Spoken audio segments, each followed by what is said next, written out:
அரவிந்த் பாரதியினுடைய உன் கனவுகளை உரைப்பவன்.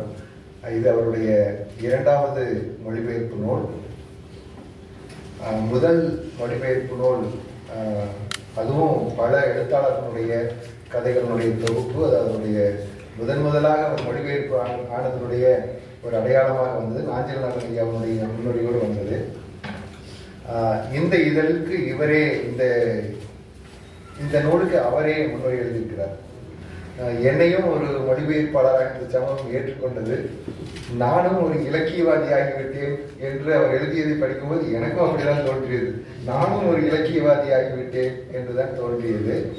ஏன்னா நாங்கள் ரெண்டு பேரும் ஒரே சமயத்தில் மொழிபெயர்ப்புக்குள்ளார நுழைந்தோம் என்று நினைக்கின்றேன். குறிப்பாக ஒரு சிறுகதையை அவர் மொழிபெயர்த்திருந்தார். கிரேசியினுடைய உடல் வலிகள் சிறுகதையை அவர் மொழிபெயர்த்திருந்தார். அவருக்கு முன்னாடி நான் அதை மொழிபெயர்த்து மணல் வீடு இதில் வந்திருந்தது. அந்த கதையில் தான் ரெண்டு பேரும் சந்திச்சுக்கிட்டோம். அதுலேருந்து ரெண்டு பேரும் ஆத்ம நண்பர்கள்.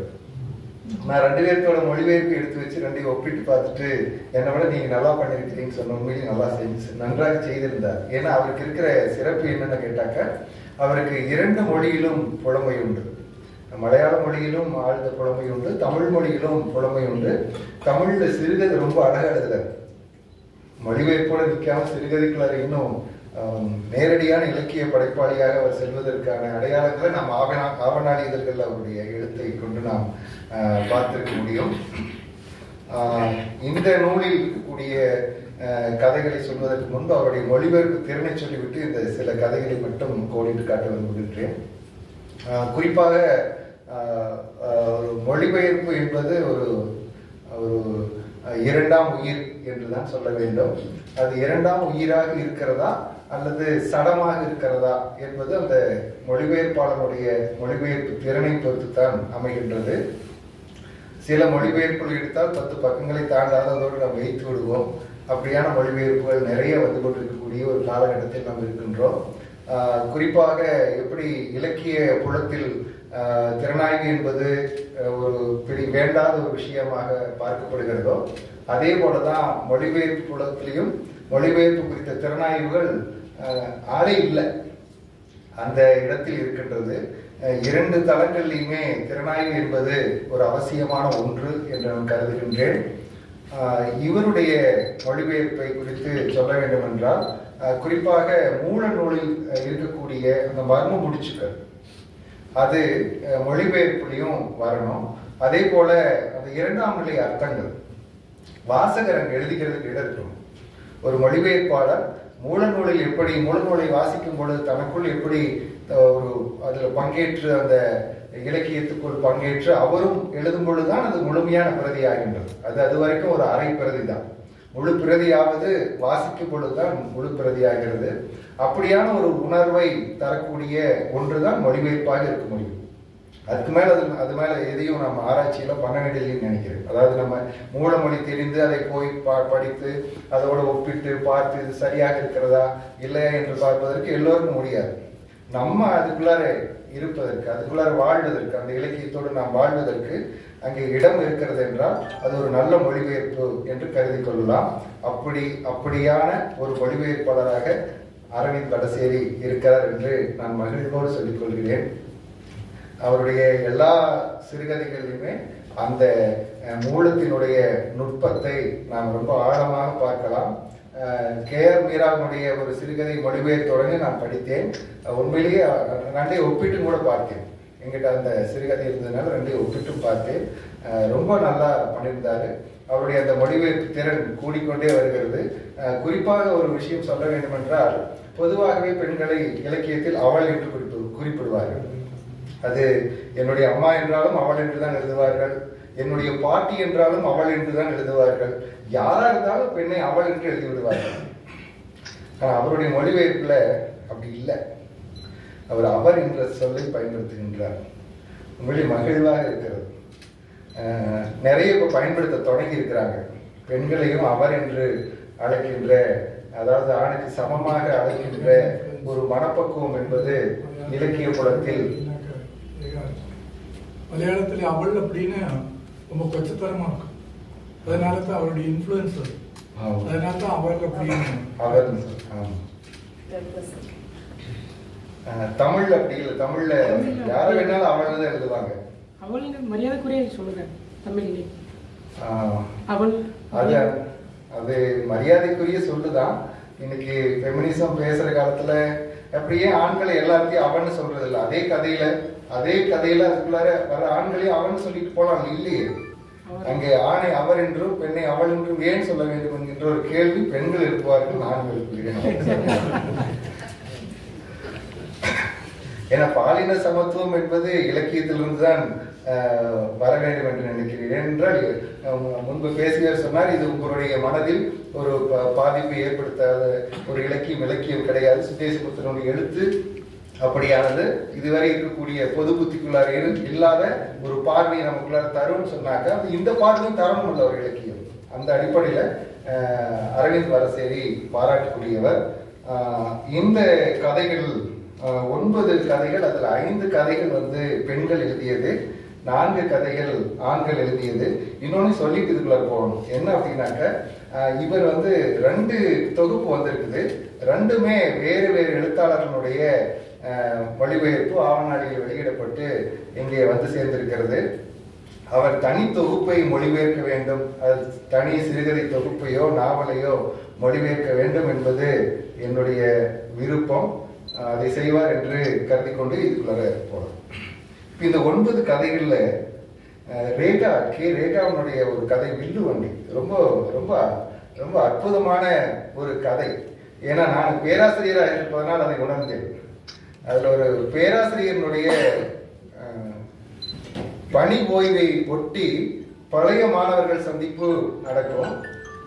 இதை ஒட்டி அதுக்குள்ளார இருக்கக்கூடிய அந்த சாதி ஏற்றத்தாழ்வு, படிக்கிற காலத்திலிருந்து வேலைக்கு சென்ற பிறகு ஏற்படுகின்ற அந்த ஒரு பக்கம் பணம், சாதி என்கின்ற ஒரு மேட்டிமைக்குள்ளார இருக்கக்கூடிய ஒரு கூட்டத்தின் முன்னாடி உமா என்கின்ற ஒரு பெண் அன்பு, கருணை, மனிதநேயம் என்ற இன்னொரு ஒரு உயிர்ப்பான ஒரு விஷயத்தை பிடித்துக்கொண்டு அந்த கதைக்குள் ரொம்ப அற்புதமாக அந்த பெண் நடமாடுகின்றார்.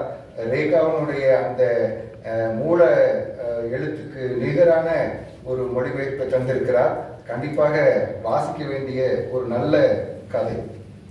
நீச்ச வேதம், சந்தோஷ்குமாரனுடைய நீச்ச வேதம்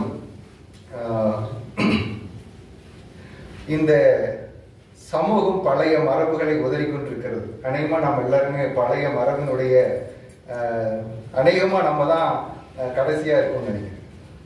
ஸோ நம்ம இதுவரைக்கும் நம்ம போற்றி பாதுகாத்து நம்ம படிக்க வேண்டிய புத்தகங்கள், நம்ம படிக்க வேண்டிய அறங்கள், நம்ம வாழ வேண்டிய முறைகள், இப்படியான ஏராளமாக நாம் கட்டமைத்து வைத்திருக்கிறோம். அதுக்குள்ளார சத்திய சோதனையும் வருகிறது.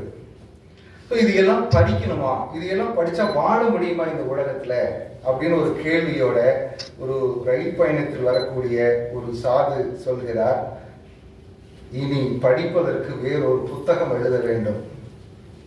அந்த புத்தகம் வஞ்சனையின் வேதம் என்பதுதான் அந்த புத்தகம். ரொம்ப அற்புதமான கதை. இந்த பயணி கடைசி வரை பதற்றத்திலே இருப்பார். ஏன்னா அவர் அத்தனை சமூக முரண்களையும் சமூக ஒழுங்குகளை எல்லாம் எல்லாவற்றையும் உடைத்தெறுகின்ற ஒரு மனிதனை பற்றி பேசிக் கொண்டிருக்கிறார். அவர் கூட ஒரு ரயிலில் பயணிக்கிறார். கடைசி வரை எங்கே தன்னுடைய பொருள்களை காணாம போயிருமோ, எங்க நம்ம காணாம போயிருமோ அப்படிங்கிற ஒரு பதற்றம் நமக்குள்ளாரையும் தொற்றிக்கொள்ளும்படியான ஒரு நல்ல கதை இந்த நீச்ச வேதம். அடுத்தது VKK ரமேஷ், ரொம்ப அற்புதமான கதை. 2வது முறையாக நாம் வாசிக்கக்கூடிய ஒரு கதையாக அது இருக்கிறது. நிறைய பேர் இந்த கதையை வாசிச்சிருப்போம். ஐ செல் மை ட்ரீம்ஸ், மார்க்கிஸ்னுடைய அந்த அற்புதமான கதை. அந்த கதையை திரும்ப எழுதியிருக்கார். அதே பெண் மார்க்கிஸ், ஆனா ஒரு மலையாளம் எழுத்தாளர், அவருடைய நண்பர் ஒரு ஒடியன் மந்திரவர். ரொம்ப அழகா இருக்கு. அதுல இந்த எழுத்தாளர்கள் விருதுகளுடைய பெருமிதம் இதெல்லாம் ரொம்ப நையாண்டி பண்ணியிருப்பார். ரொம்ப அற்புதமான நையாண்டி. எழுத்தாளர்கள் படிக்க வேண்டிய ஒரு நல்ல கதை என்று நான் அதை சொல்வேன். அவ்வளவு ஒரு நையாண்டி எழுத்தாளர்கள். இந்த கூட வரக்கூடிய அந்த ஒடியன் வித்தை தெரிந்தவர், அவர் தான் கடவுளுக்கு விளக்கம் சொல்லக்கூடியவராகவும் இருப்பார். அதை கொஞ்சம் அட்ஜஸ்ட் பண்றாரு, மாற்றி ரொம்ப அழகா கட்டமைக்கப்பட்ட கதை. எழுத்தாளருக்கும் நன்றி, மொழிபெயர்ப்பாளருக்கும் நன்றி, தமிழ் சமூகத்திற்கு இப்படி ஒரு நல்ல கதை வந்து சேர்ந்திருக்கிறது. அடுத்தது சாகினா ஈக்கே, கர்த்தரின் தெரிந்தெடுப்புகள். இது பொதுவாகவே நாம் எல்லாருமே இறை நம்பிக்கையுடைய எல்லாருக்குமே இருக்கக்கூடிய ஒரு விஷயம். எனக்கு துன்பம் வருகிறது என்றால் இறைவன் என்னை சோதிக்கிறார், இறைவன் எனக்கு நிறைய வாய்ப்புகளை தருகிறார், இறைவன் எனக்கு நிறைய மன உறுதிகளை தருகிறார், இறைவன் நல்லவர்களைத்தான் சோதித்து பார்ப்பார், ஏன்னா நல்லவர்களுக்கு தான் மனதிடம் வேண்டும். இப்படி எல்லாம் கட்டி கட்டி கட்டி கட்டி கட்டி கட்டி கட்டி கட்டி நம்மளை ஏமாளியாகிட்டே இருக்கிறாங்க. இறைவன் என்ற பெயரால் நீ எல்லா துன்பங்களையும் அனுபவி என்று இந்த சமூகம் கொட்டிக்கொண்டே இருக்கிறது. அதற்கு எதிரான ஒரு சிந்தனை, ஒரு பெண்ணினுடைய சிந்தனை இந்த கதைக்குள் இருக்கிறது. தயவு செய்து வாசியுங்கள். ரொம்ப அற்புதமான கதை. நேரம் அதிகம் கொடுக்கறதுனால நான் சீக்கிரம் முடிச்சுக்கிறேன். ஏன்னா அடுத்த கதை சொல்லிட்டு தான் நான் முடிக்கணும். அடுத்த ஒரு கதையோட முடிச்சிடுறேன். அசோகன் சருவினுடைய ஒரு கதை. அவரே இதுல கதாபாத்திரமா வர்றாரு. சுயசரிதிக்கு ஒரு முன்னுரை. ரொம்ப அழகான கதை.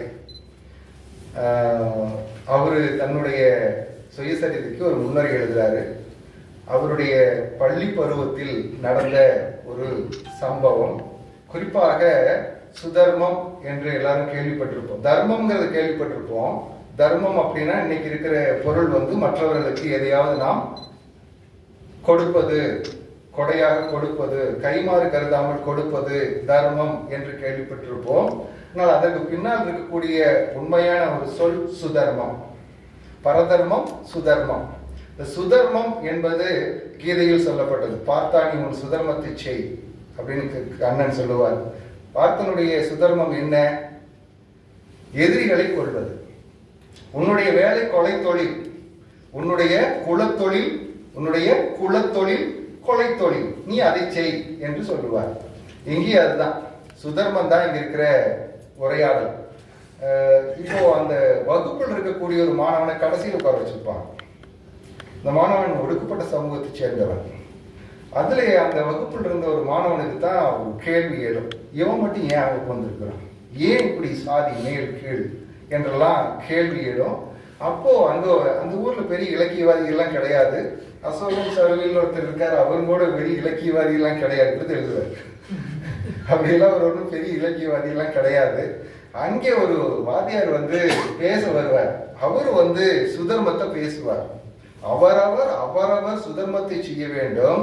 அவரவர் சுதர்மத்தை செய்வதில் அவர் யார் முழுமையாக தன்னை ஈடுபடுத்திக் கொள்கிறார்களோ அவர்களுக்குள்ளே இறைவன் இருக்கிறார்னு பேசிட்டு போவார். இவரு அசோகன் சரிவில் தான் சின்ன வயசுல ஆச்சரியப்பட்டுருவார். அவர் பேசி முடிச்சுட்டு போறார், பின்னாடியே போறார். என்னவெல்லாம் நடக்குது இந்த கதையை தயவு செய்து படிச்சு பாருங்க. அதுக்கப்புறம் நடக்கிறது ஆச்சரியமான விஷயம், அதை நான் சொல்லக்கூடாது, சரியா? இறுதியாக ஒரே ஒரு கதை, பிசாசு. இது கண்டிப்பா பேசியாக வேண்டிய கதை. காக்கநாடனுடைய பிசாசு. இந்த பிசாசு கதை ஜீவா படிச்சாருன்னா ரொம்ப இன்ட்ரெஸ்டிங்கா இருக்கும். ஏன் அப்படின்னா அது ஒரு ஓவியனுடைய கதை. ஒருத்தர் எப்படி எல்லா வேலைகளையும் பார்த்து, எல்லா வேலைகளையும் கால் பிடிக்கிறதுல இருந்து எல்லா வேலைகளையும் பார்த்து, அடுத்தவங்களுடைய ஓவியத்தை திருடி தன்னுடையதாக்குறதுல இருந்து எல்லா வேலைகளையும் பார்த்து அவார்டு வரைக்கும் வந்துடுவார். அவருக்கு இருக்கிற ஒரே ஒரு எதிரி அவருடைய மனச்சாட்சி தான். போராடிட்டே இருக்கும். அவார்டு வாங்க போற இடத்துல கூட அவருடைய மனச்சாட்சி அவரோடு எதிர்த்து நின்று கொண்டே இருக்கும். அந்த கதையை அப்படியே இலக்கியவாதிகளுக்கு போடலாம். அதுல எல்லாம் இங்க எப்படி குழுவாக சாதிகளாகவோ அல்லது குழுக்களாகவோ இயங்குகிறார்களோ, ஒருவருக்கு ஒருவர் தங்களுக்கு வேண்டியவர்களை சொரிந்து விட்டுக் கொள்கிறார்களோ, தங்களுக்கு வேண்டியவர்களுக்கு துதிபாடுகிறார்களோ, தங்கள் வேண்டியவர்களை மேலே ஏற்றி விடுகிறார்களோ, இது ஒன்று. இன்னொரு பக்கம் யாரெல்லாம் பெரிய ஜாம்பவான்கள் அவர்களை போய் அணுகி அவர்களை காலை பிடித்து கையை பிடித்து அவர்களுடைய வாயில் நம்முடைய பெயரை பேச வைத்து தன்னை மேலே உயர்த்து கொள்ளுதல் என்கின்ற இந்த ஒரு அரசியல், இந்த ஒரு சுயநல அரசியல், எழுத்துக்குள்ளார் இருக்கக்கூடிய இந்த ஒரு சுயநல அரசியலை மிக அற்புதமாக காக்கடவன் எழுதியிருக்கிறார். அதை மிக நன்றாக மொழிபெயர்த்திருக்கிறார்.